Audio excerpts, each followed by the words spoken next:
Well, hello friends and neighbors. John, your whiskey neighbor here, and welcome to my kitchen table.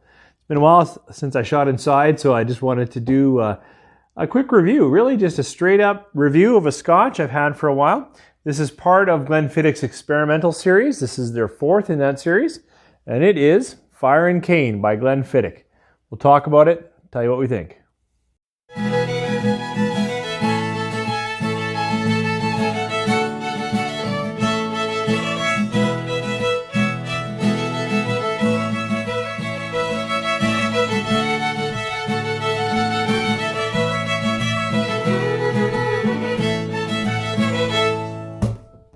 Well, thanks for staying with me through the break. As I said, I wanted to just talk about a Scotch I've had for a little bit. And this is Fire and Cane from Glenfiddich.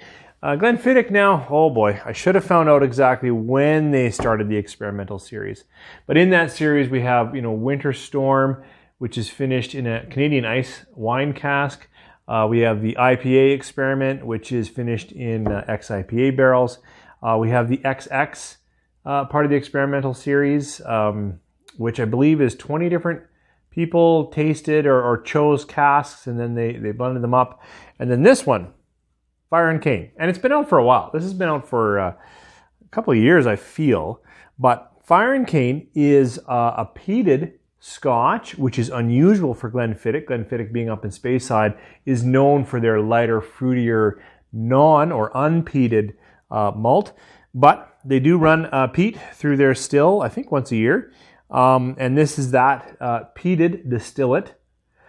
And it's aged in ex-bourbon, but it is finished in ex-rum casks. So hence the Fire, peated malt, Cane, ex-rum, right? Rum being made from cane sugar. So it's released at 43%.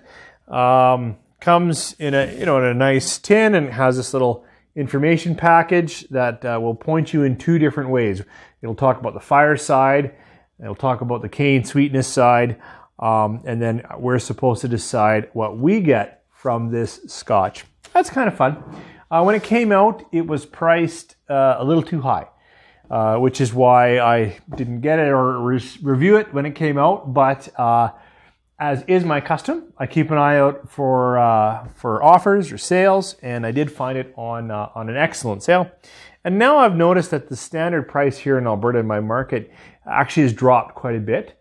Like it's easily $20 less, just regular price, than when it first came out. So that's encouraging. What was odd when I wanted to do some research, I think the Master of Malt, Brian Kinsman, was certainly behind this, and I went to Glenfiddich, and it's been removed from the experimental series on their website, at least today. So I don't know if they're revamping, relaunching, or they decided they didn't want to continue this, or they're still continuing the others. I can't explain. But I had to see if there was anything I could find just on other sites, distiller.com or whatnot. And I didn't really find a lot that you don't really immediately know. 43%, non-age statement, it's peated, finished in ex-rum. I couldn't find really to what level it was peated or a better hint at its age. This little pamphlet does mention that it was finished up to 6 months in ex-rum, so likely that's fairly accurate.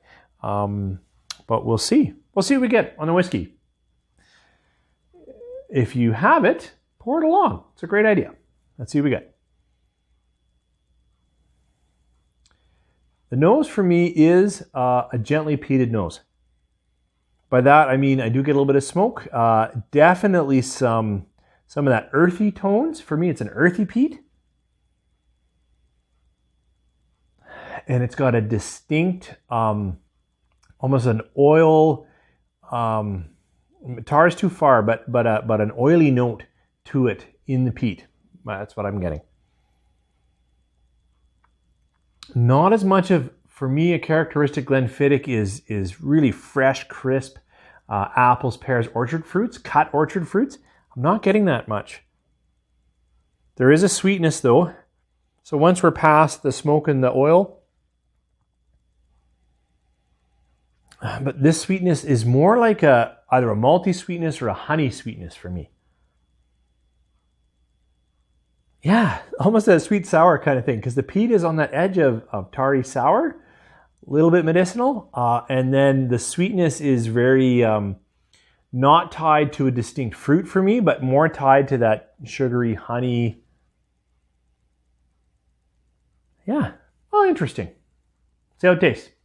Sláinte.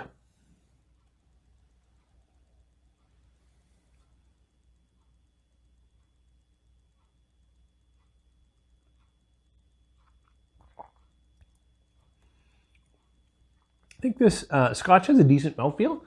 Some of that oiliness almost comes off in a good coating. Peat, again, is pretty quick in the palate for me. But it is a smoky charred peat. It's a little bit of an oily peat for me.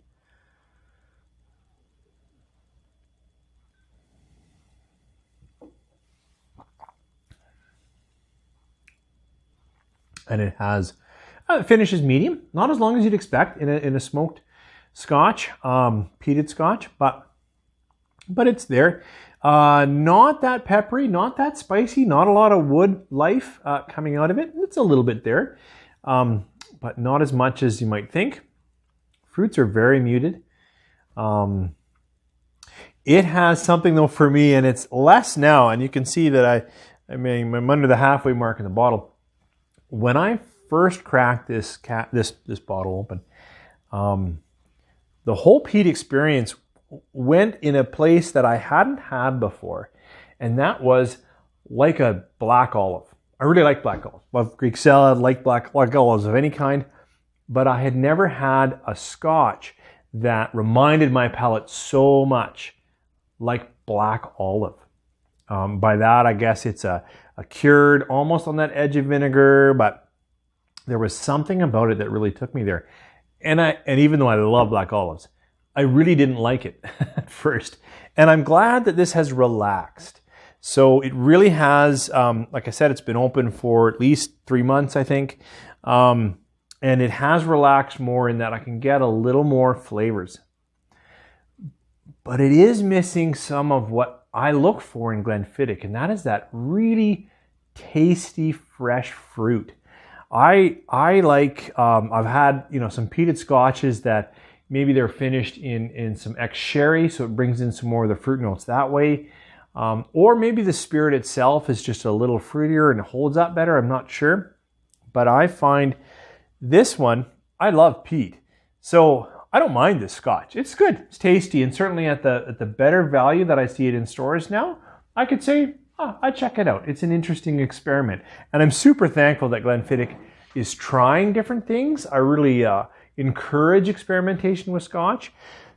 This is a bit of a miss for me because I feel that aside from a little bit of oily peat and a high sweetness that must be coming from the rum, the essential kind of the body nature of Glenfiddich is a little bit lost in this for me, and I miss it. So probably this sits around only 3.5 stars. Worth trying if you like to experiment. But I think if you are a big Glenfiddich fan, like you really appreciate sort of that house style, the 12-15 for sure, I think you'll miss some of that character in here. If you're a big peat head, it's not a huge peat monster, so you might be disappointed there.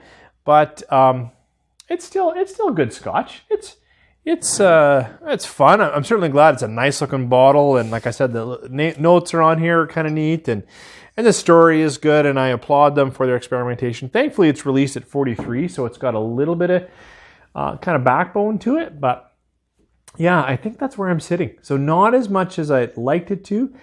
Definitely better than when I started. When I started, it had such a unique note of black olive, but not what I was going for when I'm pouring a Scotch. Anyways, that's my thoughts.